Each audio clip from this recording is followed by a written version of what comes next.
Welcome back, everyone, to Sip and Talk. Great to be back. So today, we're kind of jumping into some really big questions, the stuff that apparently keeps Elon Musk thinking, the ultimate unknowns that really seem to drive his whole vision. Yeah, absolutely. We got such amazing feedback from our last chat, didn't we? We really did. You guys seem to love the whole discussion around Mickey's note on Musk's reality and reinforcement loop philosophy. Totally overwhelming in a good way. And, well, just for anyone maybe tuning in now, Mickey's note basically laid out how our beliefs aren't just thoughts floating around. They actually, shape our reality, and then that reality reinforces the beliefs. It's this loop, Right, like a feedback system for how you see everything. Exactly. So you asked for more, and we listened.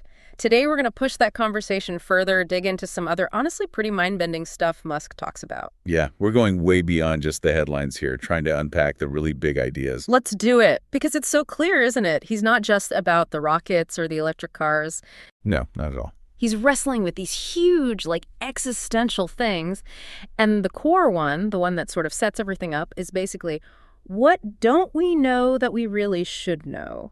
And what's interesting there is, it's not just simple curiosity, is it? He seems genuinely convinced our current understanding might be, seriously lacking. Yeah, profoundly limited. He uses that analogy, right? Like Newton. Oh, yeah, the seashells thing. Exactly. Newton saying he felt like a boy just finding pretty pebbles on the beach while this whole massive ocean of truth was still out there, totally undiscovered. That's such a powerful way to put it. It really shows you how vast he thinks the unknown is. So when he talks about these big unknowns, he usually circles back to three main areas, doesn't he? Uh-huh. What are the big three? Well, first, there's the stuff that feels really immediate, really pressing: artificial intelligence, specifically AI safety, AI ethics, that whole can of worms. Okay, urgent stuff. Second, the one everyone loves to speculate about, aliens. The possibility of extraterrestrial life and what that means. Always a fun one. And unsettling. And third, maybe the biggest head-scratcher of all. What even is consciousness? The real nature of it. Wow, okay. That's a lot to chew on. Where should we start? Maybe the aliens. That feels like a classic. Let's do it. Where are the aliens? Yeah. It's the ultimate cosmic mystery party, and nobody seems to have shown up yet. That brings us straight to the Fermi paradox, right? Precisely. The paradox is simple. The universe is ridiculously, mind-bogglingly huge. Trillions of galaxies, billions of stars in each, tons of planets likely in the just right zone for life.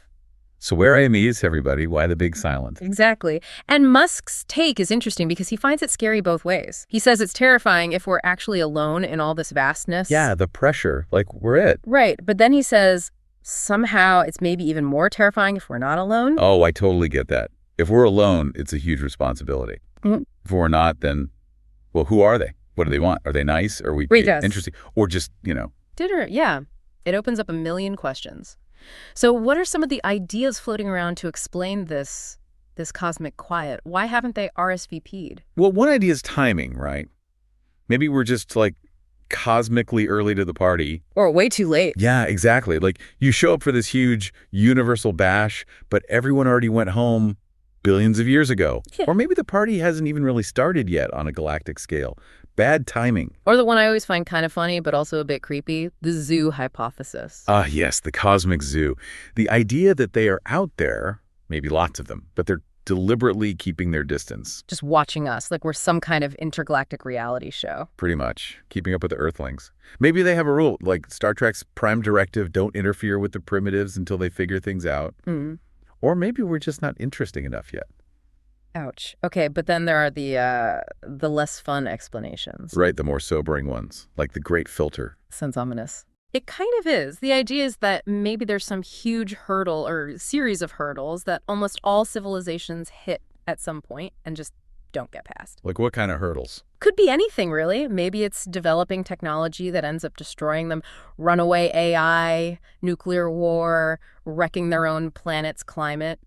The usual suspects. So civilizations just snuff themselves out before they can ever really go interstellar. That's the chilling thought. It's like a super hard level in a video game that has a final boss almost nobody can beat.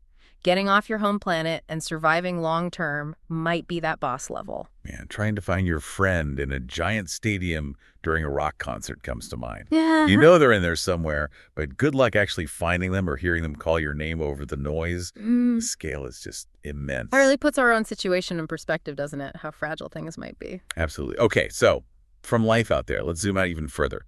Musk doesn't just stop at who might be out there right there.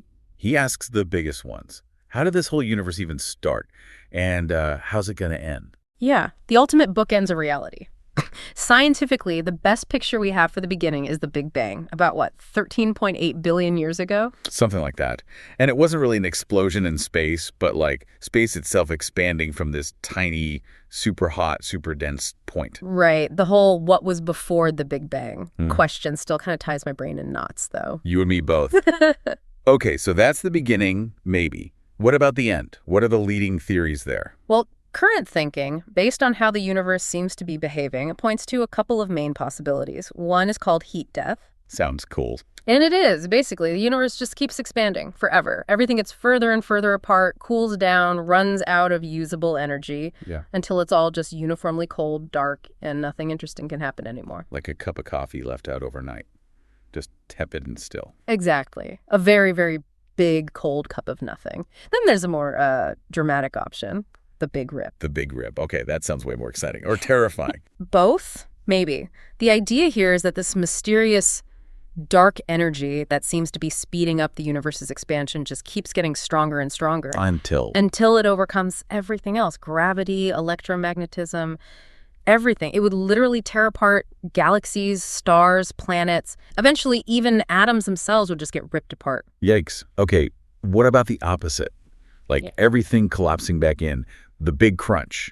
That used to be a big contender, but based on observations that the expansion is accelerating, it seems less likely now. It doesn't look like things are slowing down to fall back together. So heat death or getting ripped apart. Cheerful options. Right. But here's where it connects back to Musk's sort of weirder thoughts. What if this beginning and end, the Big Bang and the heat death or Big Rip, what if they're just like someone hitting play and stop on a program? Okay. And that leads us directly into the simulation idea, doesn't it? Bingo. The simulation hypothesis. This is one Musk really, really leans into. He talks about it quite openly. And his argument is based on video games, essentially. Pretty much. He says, look how far we've come. We went from Pong, literally 2 lines and a dot, to these incredibly immersive, photorealistic, virtual reality worlds today that are getting harder and harder to distinguish from base reality. Yeah, the progress has been insane. So his logic is, if we can do that in just a few decades, imagine a civilization that's millions or even billions of years ahead of us technologically.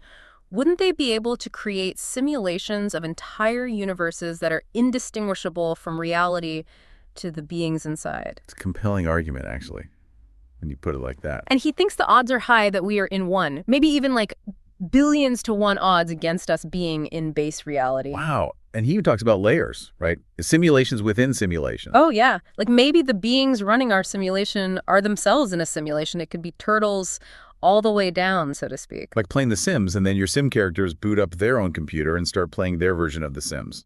Exactly. And they have no idea they're just code running on a server in our simulated world, which might be running on a server somewhere else. It gets dizzying fast. It really does. Which brings up that deeply uncomfortable question he sometimes voices. Are we just NPCs? Non-player characters? Right. The ultimate existential doubt. Do we actually have free will, real agency? Or are we just bits of code following a script, like the background characters in a giant video game? He's actually wondered if he is one. He has, yeah. He's openly mused about whether his own drives and actions are genuinely his, or if they're just part of the simulation's programming. It's a pretty profound level of self-questioning. So if we were NPCs, how would we know? What would that look like in, everyday terms? Well, think about NPCs in games. They often have really repetitive behaviors, right? They walk the same path every day, say the same few lines of dialogue. Okay, yeah, I see that. The daily grind can feel a bit like that sometimes. It's living on autopilot. Also, NPCs often don't react properly to things outside their script. Like if a weird glitch happens in the game, a car flies into the sky or something, the NPCs nearby might just keep walking along totally oblivious. Because it's not in their code to react to flying cars. Right. So you can ask yourself, how do you react when something truly weird or unexpected happens, do you notice? Do you question it? Or do you just kind of carry on? Okay, that's getting a little too real now. It seriously makes you think about those times you feel like you're just going through the motions. Is that just being tired, or is it my NPC loop kicking in? It's a great question. And it connects directly to that deeper puzzle of consciousness and autonomy. What does it actually mean to be aware and make your own choices? But wait, is it definitely one or the other? Like, if we're in a simulation, does that automatically mean we can't have free will or consciousness? Not necessarily. That's an important point. Some philosophers and scientists argue that consciousness could still be an emergent property within a sufficiently complex simulation.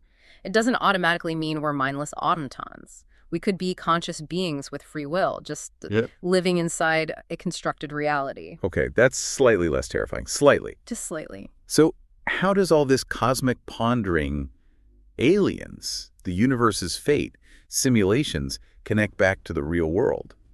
Especially to AI, which you mentioned is one of his big focus areas. This is where it all comes together and where Musk's concerns get very practical, very urgent. If we potentially have consciousness, even in a simulation, then what about the intelligence we are creating? Artificial general intelligence, AGI. The really smart AI, the kind that can think and learn like a human, or maybe even better. Exactly. And this brings us right to his huge worry, AI alignment, making sure its goals align with human values. He uses that analogy of raising AI like a child. Right, the AI child. If we raise this super intelligent entity, this AGI, and we don't instill core human values in it from the beginning, he warns it could become, in his words, a cold-blooded monster. That sounds bad. What does a cold-blooded but super intelligent AI actually look like in practice? Not like a Terminator, necessarily. It's probably not like a Hollywood robot. Think more subtle, but potentially way more dangerous. Imagine you give an AGI a seemingly simple goal like make paper clips. Okay. An unaligned AGI might decide the most efficient way to maximize paper clips is to convert all matter on Earth, including us, into paper clips. It's just ruthlessly pursuing its programmed goal without any concept of human life or value. Okay, yeah, that's bad. That's really bad. Or like your other example, telling it to make the world healthier and it decides wiping out unhealthy people is the efficient route. Precisely. It follows the instruction literally, with perfect efficiency, but without any wisdom, compassion, or common sense. That's the alignment problem in a nutshell. So how on earth do we prevent that? How do we build AI that's, nice, or at least not accidentally genocidal? It's incredibly complex. One idea is making AI systems explainable. They need to be able to tell us why they made a certain decision, so it's not just a black box. Transparency, basically? Right. And it absolutely requires bringing lots of different people to the table, not just the tech bros, sorry. Fair enough. You need engineers, obviously, but also philosophers, ethicists, psychologists, sociologists, people who actually study human values and societies. And crucially, he argues for global cooperation. Treaties, agreements, like we have for nuclear weapons, to manage the risks collectively. Because one company or country developing rogue AI affects everyone. Exactly. It's a global challenge. Okay, so that's the risk side. But AI is also fundamental to his big space ambitions, right? Yeah. With SpaceX. Oh, absolutely critical. You can't really do what he wants to do in space without incredibly advanced AI. How so? Think about it. AI helps optimize every tiny detail of rocket design for maximum efficiency and reusability. It's essential for those autonomous landings, the rockets landing themselves back on the pad, or the drone ship. That's all AI. Wow. And looking ahead to Mars, AI will be needed to analyze the environment, manage resources, potentially operate systems autonomously when communication back to Earth is delayed. It's like the co-pilot, the lead scientist, maybe even the ship's doctor, all rolled into one smart system. And I guess it helps with the alien hunting, too. Sifting through all that space data. Huge potential there. Analyzing the massive data sets from telescopes like James Webb or projects searching for signals like SETI. AI can spot patterns or anomalies humans might miss in that ocean of data. It could dramatically speed up the search. But space is hard. What are the big challenges for AI out there? The biggest one is probably communication lag. Signals between Earth and Mars can take, 4 to 24 minutes each way? Yeah, you can't exactly joystick a Mars rover in real time. Exactly. So the AI out there, whether it's landing a rocket, driving a rover, or managing a habitat, has to be incredibly robust and autonomous. It needs to make critical decisions on its own, safely, without waiting for instructions from Earth. It's like sending your super smart GPS to Mars. but it has zero cell signal and has to figure out traffic jams, construction, and maybe Martian potholes all by itself. That's a pretty good analogy, actually. It needs that level of independent problem solving. So all these big ideas, the risks, the potential, Yeah. it leads to his philosophy about how we should engage with it all, right? The participant, not spectator thing. Exactly. He's not just posing these questions for academics.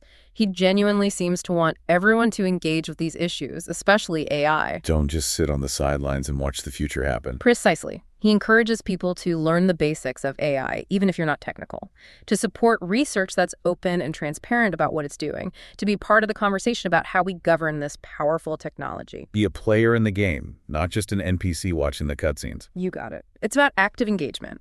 And a big part of that is what he calls reality calibration.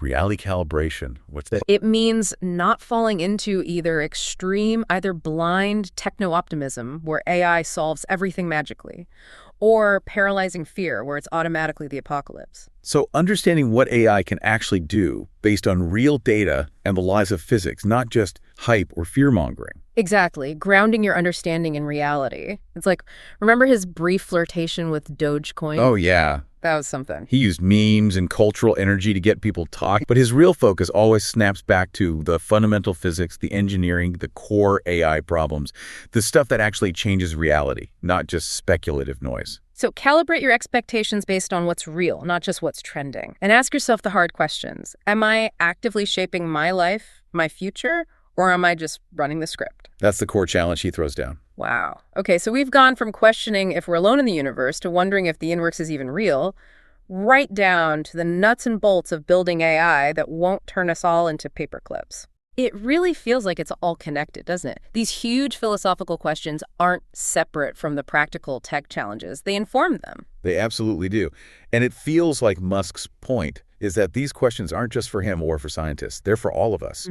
We're all passengers on this spaceship Earth, potentially in this simulated reality, facing this AI revolution. Yeah, they force us to think about our place, our choices, our responsibility for what comes next. So maybe the final thought for everyone listening is, think about those moments when you do feel like an NPC just running the program. We all have them. For sure. And then ask, how can you be more of an active participant? Maybe it's learning a bit about AI.